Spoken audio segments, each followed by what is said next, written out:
upon a time, in a land far, far away, lived an amazingly beautiful girl.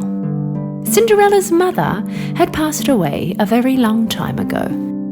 This is why her father had brought her up.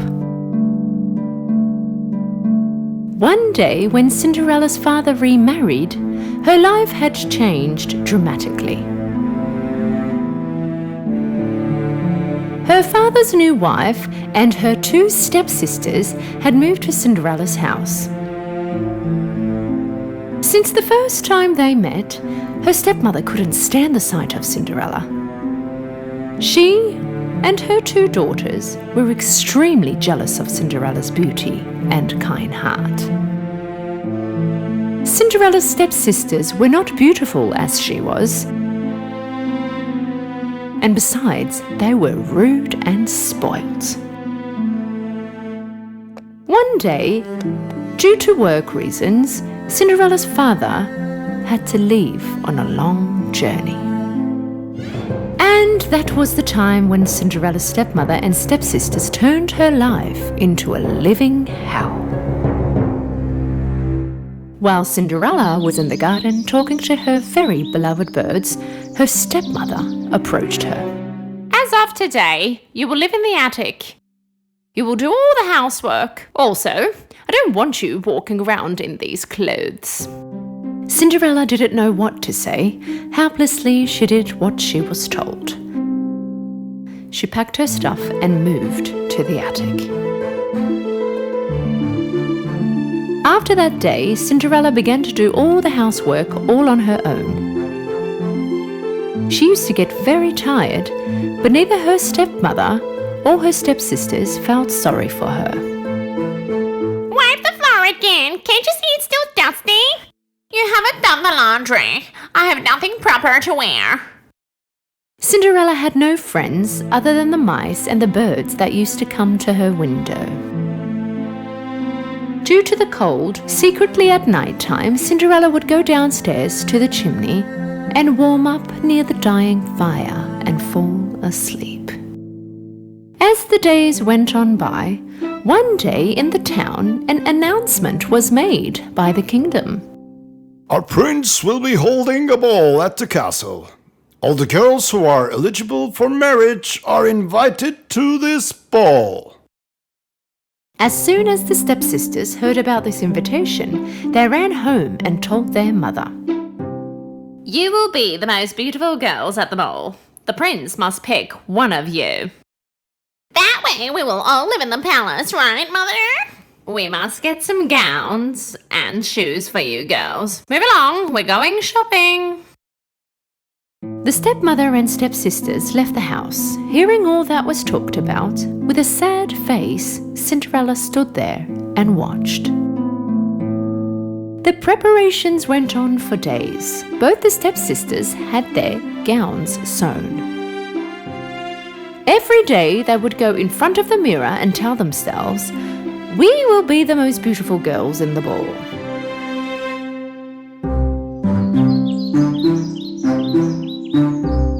Finally, the big day had arrived. The stepsisters had woken up very early that morning, and so they called Cinderella.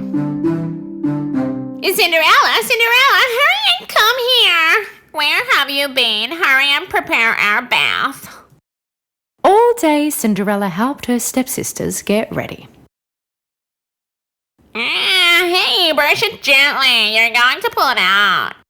Towards the evening, they had finished all their preparations for the ball.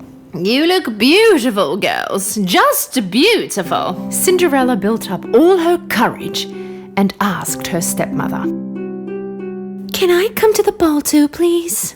"Who, you?" "Yes, well, it says that all the young girls can come." Is this your dress for the ball? The prince is looking for a wife, not for a maid, my dear. Come on, girls, let's not be late for the ball. And you make sure that you've finished all the chores before you go to bed. Her stepmother and her stepsisters made their way to the castle. And all on her own at home, Cinderella began to cry.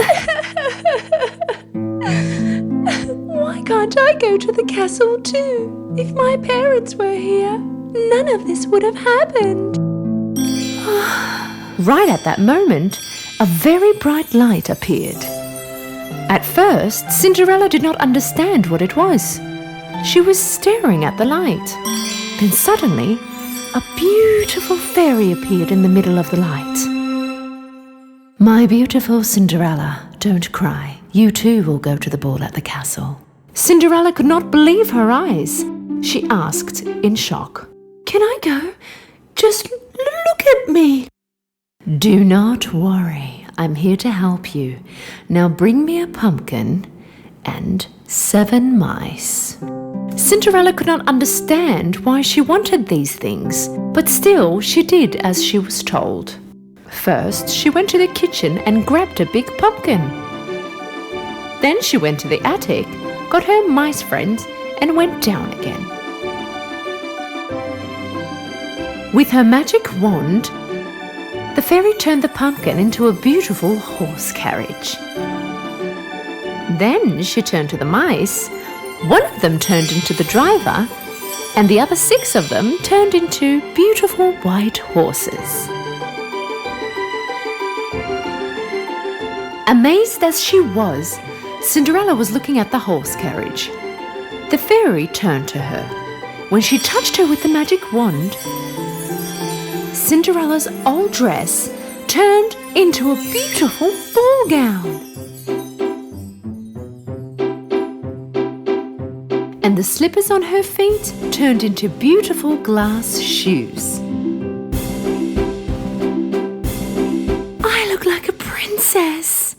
Now it is time to go to the ball, but don't forget, you must be home when the clock strikes 12, because by then everything will turn back to what they were. Cinderella listened to the fairy very carefully. Then she hopped on her carriage and started to ride towards the castle. Her mesmerizing carriage stopped in front of the castle. When Cinderella entered through the grand doors to the ballroom, all the eyes were on her. She looked so beautiful and elegant. Her stepmother and even her stepsisters could not stop looking at this beautiful lady. They, of course, could not recognize her. Suddenly, the prince appeared on the stairs. Cinderella really stood out amongst all the young women at the ball. The prince fell in love with the first sight of this beautiful young woman. With everyone watching curiously, he began walking down the stairs and slowly approached her. The stepsisters were very excited because the prince was coming towards them. Ah, he's coming to me. Now he's coming to me. But the prince passed on by and stopped in front of Cinderella. Most beautiful young lady, would you please allow this dance to me? Cinderella nodded politely. The prince and Cinderella began to dance amongst the curious looks of all the invitees. Cinderella was so captivated by the music and the dance, she felt like as if she and the prince were the only ones in the ballroom. They danced non-stop all night long. Of course, Cinderella could not feel how time had passed. At some point, the big clock caught her eye. It was almost midnight. Right at that moment, Cinderella remembered the fairy's warning.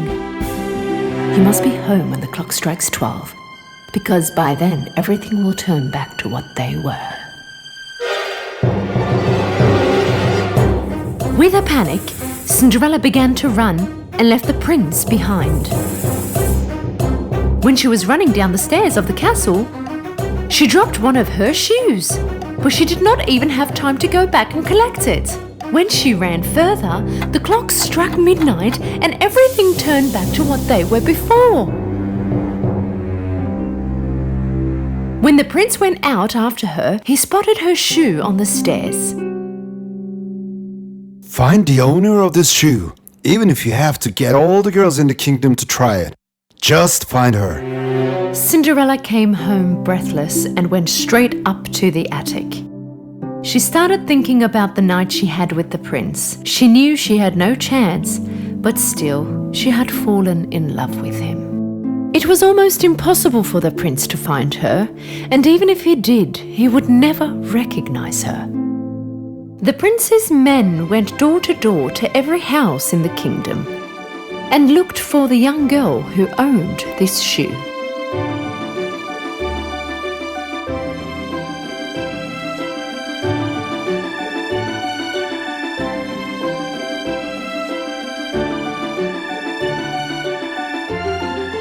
But the shoe did not fit any of these girls. In the end, the prince's men came by Cinderella's house. Cinderella was very happy to see the king's carriage in front of the house. Right when she was about to leave her room, her stepmother appeared at the door. And where do you think you are going? You want to try the shoe too? With a sarcastic laugh, the stepmother locked the door to the attic. No, please stop! Open the door, please! How pathetic. What would the prince have in common with you? The men first let the old skinny sister try the shoe, but it was too small for her feet. Look how beautifully it fit my foot. Then the younger chubby sister tried the shoe, but her chubby foot did not even get in the shoe. Maybe if we tried it on my other foot? Whatever they did, it just would not work. Finally, Cinderella's last try was to run to the window, but it was too high. So she began crying. Seeing her crying, her mice friends came next to her. My stepmom locked me in. She must have the key. One of the mice slipped underneath the door and ran downstairs. The stepmother was at the door with the prince's men. Why don't you come tomorrow? Today they are a little tired. Their feet must be swollen. The mouse jumped on the stepmother's skirt and, snatching the keys out of her pocket, ran upstairs. He slipped the keys under the door. Cinderella was very happy when she saw the key. Opening the door, she ran down as fast as she could. How did you get out? Please stop, don't go. I want to try the shoe too. The stepmother and her two daughters started to laugh hysterically. Please shush. It is the prince's orders that every girl in the kingdom must try the shoe. When Cinderella tried the shoe on, everybody was in shock because it fitted her perfectly. Young lady, are you the owner of this shoe? Cinderella nodded to confirm. Please come to the palace with us. Cinderella went to the castle with the prince's men, and they took her in front of the prince. Right when he looked in her eyes, the prince knew it was her who danced with him that night. He held her hands. I finally found you, my princess. Would you marry me? With teary eyes from happiness, she accepted the prince's offer. They got married and lived happily ever after.